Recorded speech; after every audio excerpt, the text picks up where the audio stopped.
Hey, thanks for joining me today for episode 8 of Business in the Bedroom, a bootstrapper's guide to doing it. This is the final episode of what I can only categorize as an epic launch. Seriously, thank you for diving into this show. I'm your host, Jemmy Laganier, and today I'm going to talk to you about self-care and success. This episode is brought to you by Flintstone Media. Listen in and let's do this. The motivation and challenge to get past your brokest days can lead you down some dangerous, self-sacrificing, and self-getting in your way paths. Part of it, which I didn't figure out until recently, is setting firm, dedicated time in your schedule for regularly taking care of your own stuff. Meaning, if part of what you're doing to make your ends meet while you're building your business is to do things for other people that you're getting paid for on the side, don't let that be all you do. Remember to also take time to take care of your own stuff. I wish I had figured this out earlier because I wasn't podcasting myself for quite a bit. I mean, with the pandemic, it really put a lot of what I was doing in the world for podcasting on hold. You know, a travel adventure show really can't go anywhere for traveling and adventuring during a pandemic. But what I mean is, it took me a while to get back on the mic in this way. And this is something I've been dying to do again, but I didn't prioritize it enough. And I really wish I'd started doing the show a lot earlier than I did. So don't forget to regularly dedicate time in your own schedule for doing your own stuff. Now, Saturday mornings are my time to take care of my show. So if you're sitting there thinking, Jemmy, what the F are you talking about? What time? There is no time. I have to pick up the kids and I have to get my proposal done for a client and I have to finish putting that thing together for that other client and I have laundry piling up and I have to set up my marketing push for next week on Facebook, and you're kidding yourself if you think I have time for myself. Well, honey, you better make time. You better make time because there is a serious risk of burning out. Let's start with the physical risk of burning out, okay? It can be severe. There's that old adage that if you don't have your health, you don't have anything. And well, that's pretty damn true. And you're lucky if you haven't had to figure that out. I actually learned this lesson the hard way. After working all day, both staring at my computer screen, editing or whatever, and taking care of Jordan, I was burning the candle at every end possible.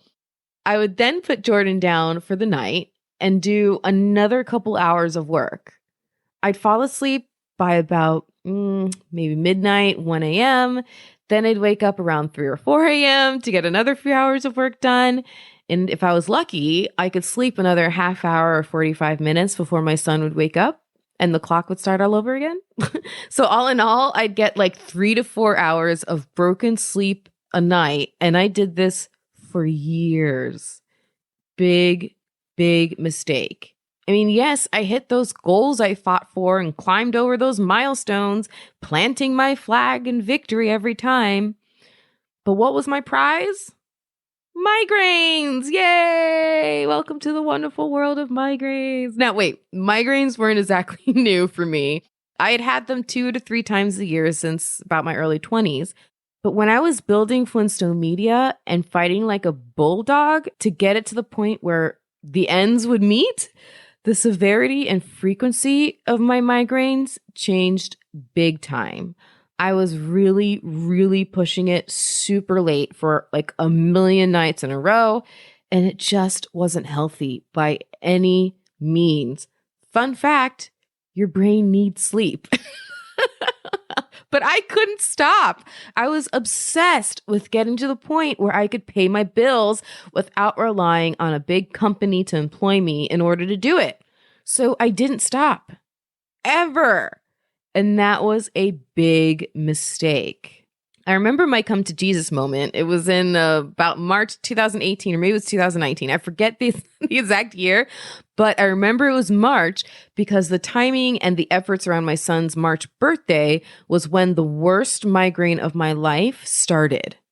And it lasted for 3 months. Yes, you heard that correctly.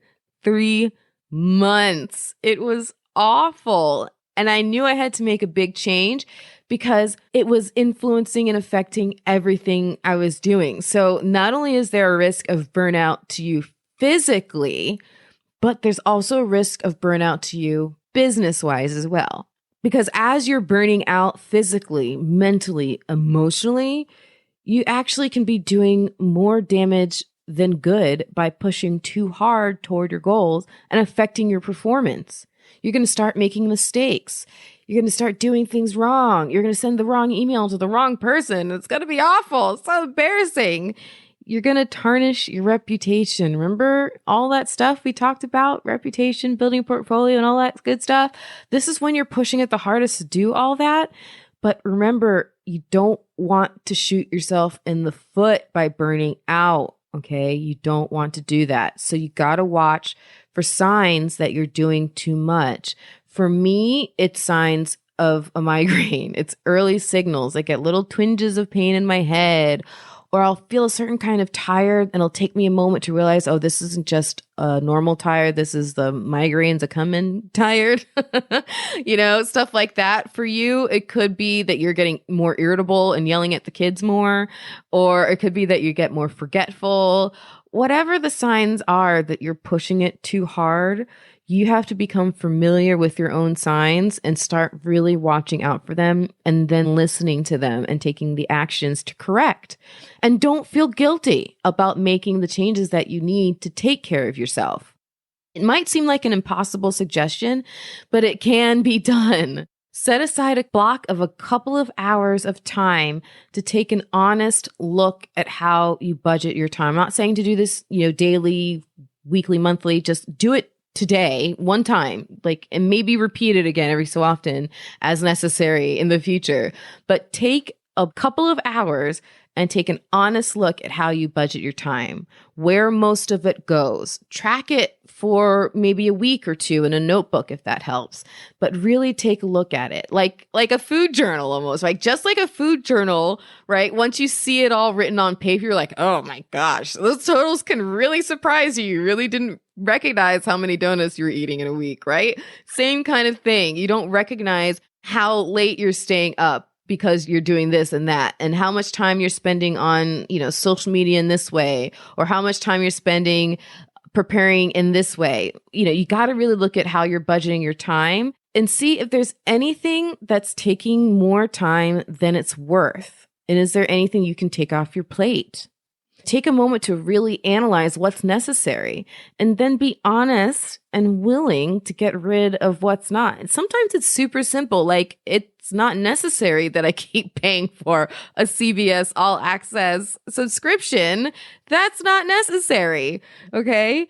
It's also not necessary for me to stay up late and do the extra social media work that I could put off and do in the morning after a fresh night. Right? It really can be a wide range, but is there anything on your plate that you can take off because it's just not worth it, or you can do it a different time?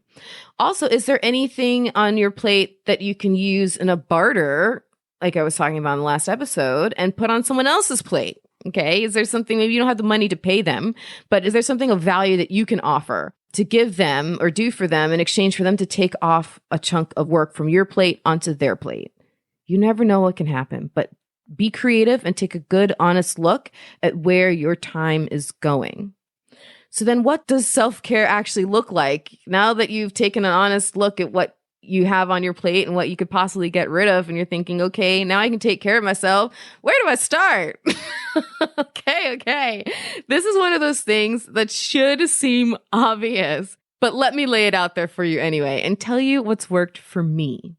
It's not only taking away those things that burden you, but it's also adding in those things that lighten you. So the answer will be different for everybody. It can be massages, it can be TV time, reading, taking a long shower or a long nap. Oh God, I love my long naps. They're so good. It can be playing with your dog, or in my case, my cats. It can be playing with your kids. It can be laying on the beach, spending time with your friends, whatever. It's going to be different for everybody, so it'll be different for you.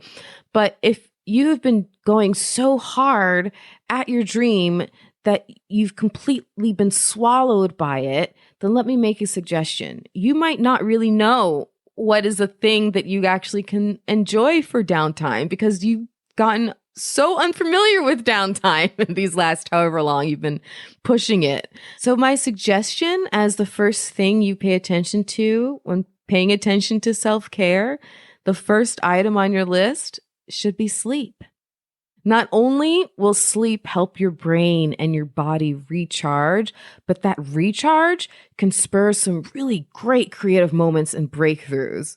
Since I've been starting to let myself sleep again, I've come up with some great ideas for my business and for my clients. It's amazing what creativity can come to a refreshed and relaxed and rejuvenated brain. So as simple and obvious as it may be, sleeping can really help bring you back to center, which is always a great place to start. And then all the other essences of your self-care can kind of spindle out from there. And on that note, I will be giving myself some self-care by relaxing into what will be the normal release schedule for this show every other Monday. And I also think that after this 8-episode launch, these 8 essential key tools that you've now gained from these first 8 episodes, let's take a moment to absorb them. And now moving forward, we're going to get a deeper dive into more specifics. All those things that I've been teasing up, saying, I'm going to talk about that in a future episode. I'm going to take a deeper dive into that in a future episode. You're going to see all that coming up now every other Monday. And huge shout out to my lead editor at Flintstone Media, Paul. He's been helping me out with these 8 launch episodes. It's a huge task when I decided this is how I wanted to launch the show. And I'm like, that's a lot on my plate. So I took a look at it and added in some self-care by saying, you know what? I think Paul can at least pre-edit all the vocals for my show and for these 8 episodes. So he has done an amazing job. See, I knew the work that I had on my plate for putting the show together, and I figured out the task in the process that I could pass off onto someone else with the skills that I could trust. And Paul, you were that guy that I could trust. And I knew I still wanted to put the final full episode together because the show's, it's like my other baby, right? And I'm kind of a control freak, but the value that Paul saves me in giving me back a little more time to sleep, or to just stay off of a screen or whatever and do some self-care, it's absolutely worth it to me to pay him to do that. I know that I'm much less likely now to get a migraine that's going to affect my performance for my clients and my work for the rest of the week. So that is an example of the kind of consideration and thought process that I go through in deciding where to pass things off in trade for my self-care. Now, the last 2 things I want to mention as part of this show and the relaunch of the Dreamers Become Doers group on Facebook is that there's now, firstly, a Dreamers Become Doers Patreon. So if you're unfamiliar, Patreon is a great website where communities can support creatives and content creators like me and the show. So while we are growing a super fun group on Facebook, the Patreon space is going to be extra special.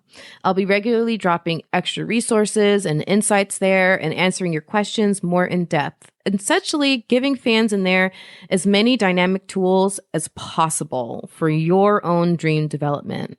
And I'll also be tapping into that group the most for ideas to cover on this show. So you can actually influence what you end up hearing on Business in the Bedroom. So all of that for a membership as little as $3 a month. Super cheap investment in your future and your goals. And it's going to help you get there so much faster. So that is now on patreon.com/Dreamers Become Doers.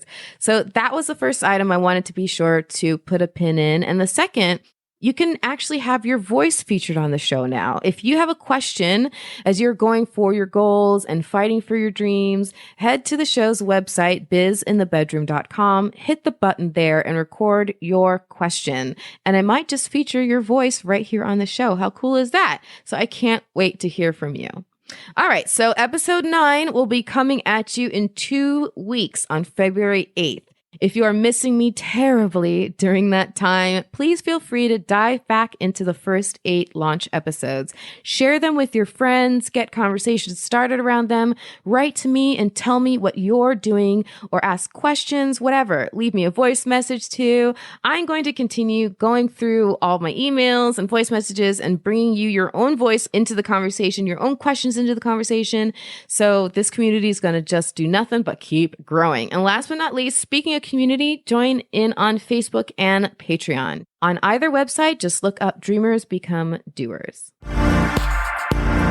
Thanks for tuning in. I'm assuming you're listening to this because you are either running a business in your bedroom or you're thinking about it. Well, either way, I want to hear from you. So please tell me all about your business and you by sending me an email with all your questions at Jemmy, that's spelled Jaime, at flintstonemedia.com. I'm on Facebook and Instagram and Twitter too as Flintstone Media. But I'm really building a community around this show and the hive of us crazies who are working hard to turn a passion into a profit. Well, join the conversation with us, with every one of us, by looking up Dreamers Become Doers on Facebook. As you already heard me mention, there's another more exclusive group also going to be growing on Patreon, where I'm going to be dropping extra tools and tips to help you grow super fast. So if you want to become an exclusive super fan, join that community on Patreon just for a few dollars a month. That's patreon.com/Dreamers Become Doers. Or just get everything. Show notes, details about today's episode, head to bizinthebedroom.com. That's all you really need to remember at the end of the day for everything. And also remember, hit it hard, keep the lights on. Thanks for joining me for my launch.